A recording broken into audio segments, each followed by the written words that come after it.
Miss Honey. Matilda was a little late in starting school. Most children begin primary school at 5 or even just before, but Matilda's parents, who weren't very concerned one way or the other about their daughter's education, had forgotten to make the proper arrangements in advance. She was 5.5 when she entered school for the first time.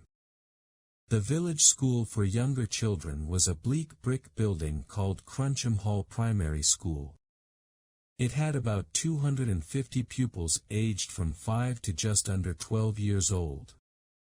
The head teacher, the boss, the supreme commander of this establishment was a formidable middle-aged lady whose name was Miss Trunchbull.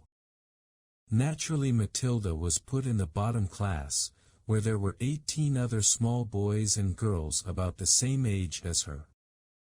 Their teacher was called Miss Honey, and she could not have been more than 23 or 24. She had a lovely pale oval Madonna face with blue eyes and her hair was light brown. Her body was so slim and fragile one got the feeling that if she fell over she would smash into 1,000 pieces, like a porcelain figure. Miss Jennifer Honey was a mild and quiet person who never raised her voice and was seldom seen to smile, but there is no doubt she possessed that rare gift for being adored by every small child under her care. She seemed to understand totally the bewilderment and fear that so often overwhelms young children who for the first time in their lives are herded into a classroom and told to obey orders. Some curious warmth that was almost tangible shone out of Miss Honey's face when she spoke to a confused and homesick newcomer to the class. Miss Trunchbull, the headmistress, was something else altogether. She was a gigantic holy terror, a fierce tyrannical monster who frightened the life out of the pupils and teachers alike. There was an aura of menace about her even at a distance, and when she came up close you could almost feel the dangerous heat radiating from her as from a red-hot rod of metal. When she marched, Miss Trunchbull never walked, she always marched like a storm trooper with long strides and arms a-swinging. When she marched along a corridor you could actually hear her snorting as she went, and if a group of children happened to be in her path, she plowed right on through them like a tank, with small people bouncing off her to left and right. Thank goodness we don't meet many people like her in this world, although they do exist and all of us are likely to come across at least one of them in a lifetime. If you ever do, you should behave as you would if you met an enraged rhinoceros out in the bush. Climb up the nearest tree and stay there until it has gone away.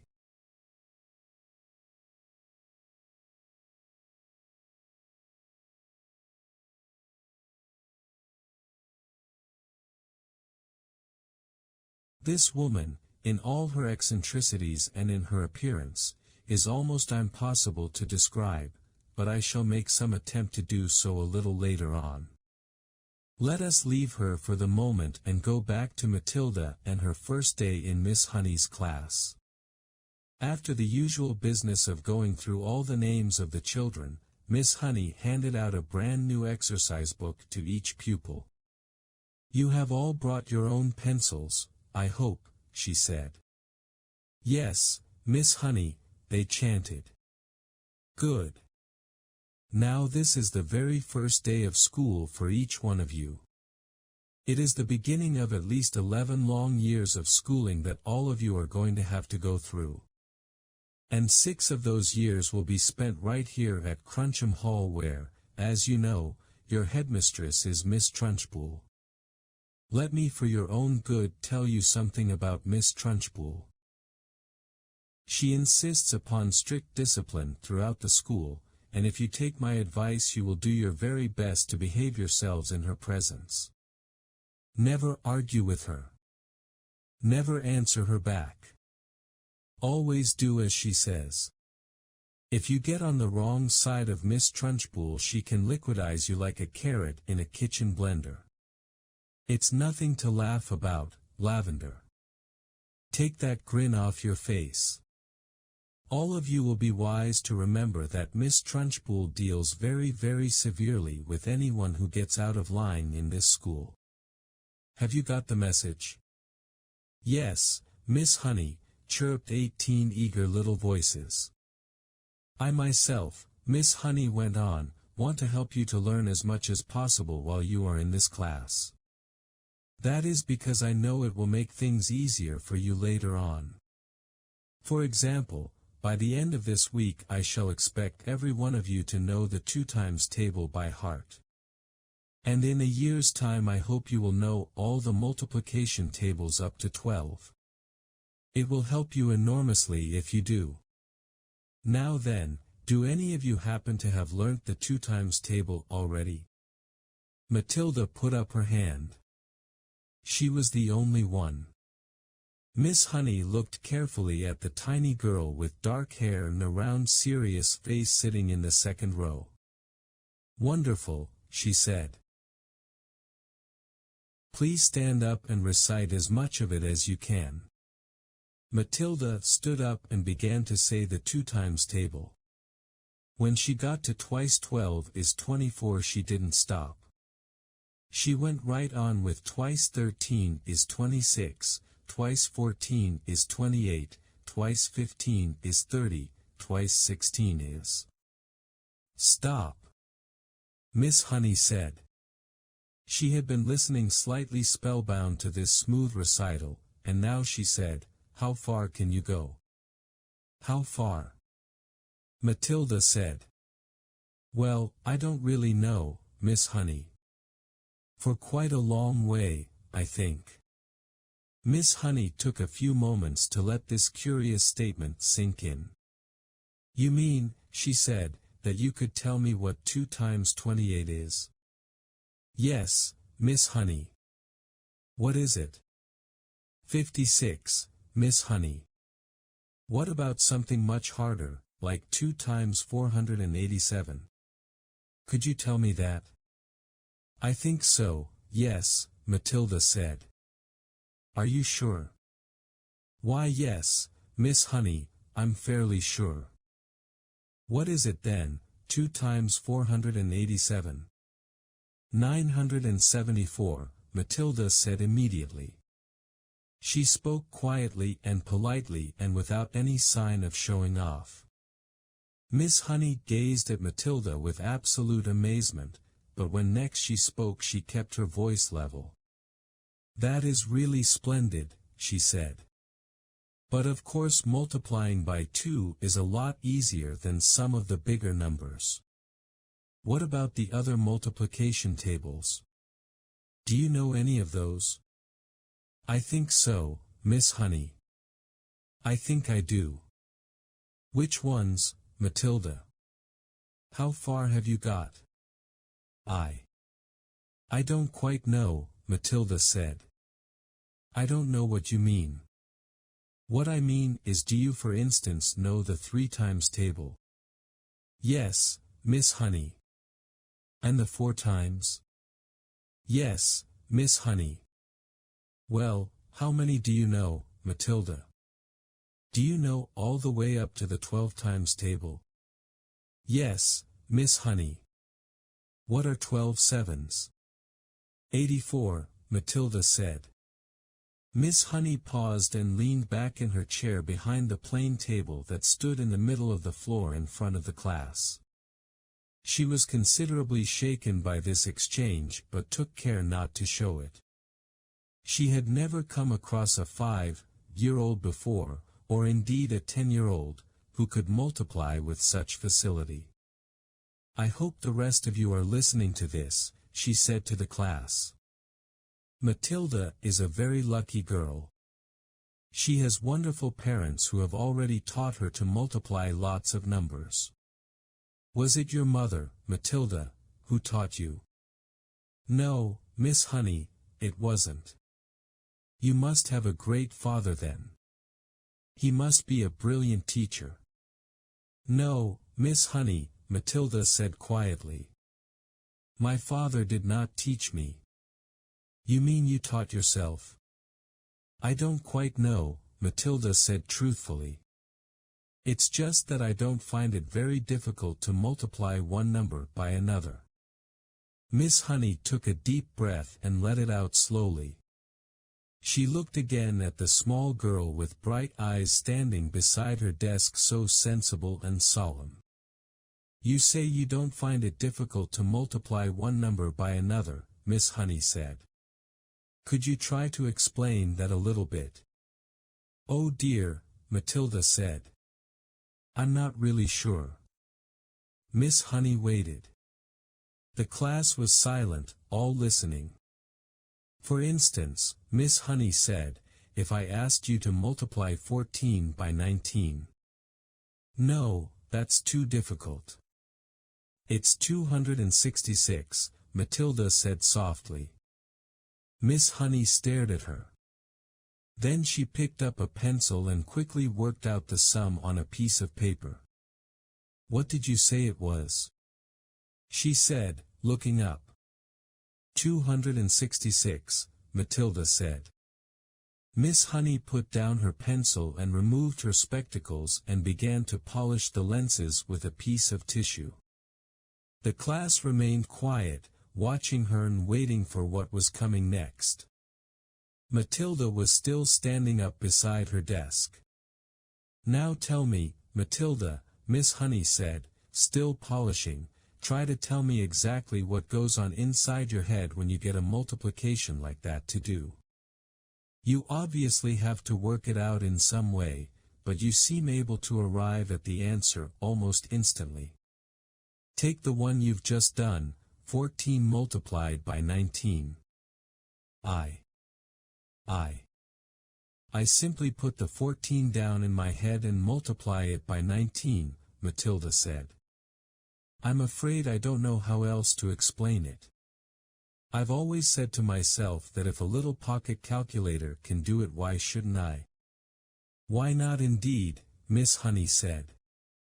The human brain is an amazing thing. I think it's a lot better than a lump of metal, Matilda said. That's all a calculator is. How right you are, Miss Honey said. Pocket calculators are not allowed in this school anyway. Miss Honey was feeling quite quivery. There was no doubt in her mind that she had met a truly extraordinary mathematical brain, and words like child genius and prodigy went flitting through her head. She knew that these sort of wonders do pop up in the world from time to time, but only once or twice in 100 years. After all, Mozart was only 5 when he started composing for the piano, and look what happened to him. It's not fair, Lavender said. How can she do it and we can't? Don't worry, Lavender, you'll soon catch up, Miss Honey said, lying through her teeth. At this point Miss Honey could not resist the temptation of exploring still further the mind of this astonishing child. She knew that she ought to be paying some attention to the rest of the class, but she was altogether too excited to let the matter rest. Well, she said, pretending to address the whole class, let us leave sums for the moment and see if any of you have begun to learn to spell. Hands up anyone who can spell cat. 3 hands went up. They belonged to Lavender, a small boy called Nigel, and to Matilda. Spell cat, Nigel. Nigel spelled it. Miss Honey now decided to ask a question that normally she would not have dreamed of asking the class on its first day. I wonder, she said, whether any of you 3 who know how to spell cat have learned how to read a whole group of words when they are strung together in a sentence. I have, Nigel said. So have I, Lavender said. Miss Honey went to the blackboard and wrote with her white chalk the sentence, I have already begun to learn how to read long sentences. She had purposely made it difficult, and she knew that there were precious few 5-year-olds around who would be able to manage it. Can you tell me what that says, Nigel? She asked. That's too hard, Nigel said. Lavender. The first word is I, Lavender said. Can any of you read the whole sentence? Miss Honey asked, waiting for the yes that she felt certain was going to come from Matilda. Yes, Matilda said. Go ahead, Miss Honey said. Matilda read the sentence without any hesitation at all. That really is very good indeed, Miss Honey said, making the understatement of her life. How much can you read, Matilda? I think I can read most things, Miss Honey, Matilda said, although I'm afraid I can't always understand the meanings. Miss Honey got to her feet and walked smartly out of the room, but was back in 30 seconds carrying a thick book. She opened it at random and placed it on Matilda's desk. This is a book of humorous poetry, she said. See if you can read that one aloud. Smoothly, without a pause and at a nice speed, Matilda began to read. An epicure dining at Crewe found a rather large mouse in his stew. Cried the waiter, don't shout and wave it about or the rest will be wanting one too. Several children saw the funny side of the rhyme and laughed.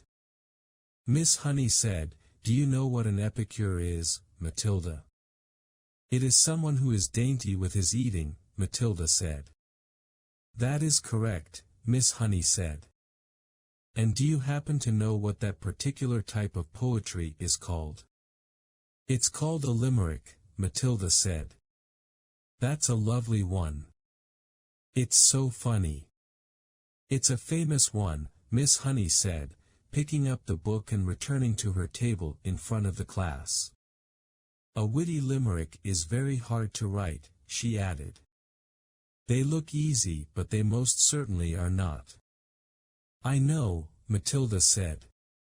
I've tried quite a few times but mine are never any good. You have you? Miss Honey said, more startled than ever. Well, Matilda, I would very much like to hear one of these limericks you say you have written. Could you try to remember one for us? Well, Matilda said, hesitating. I've actually been trying to make up one about you, Miss Honey, while we've been sitting here. About me?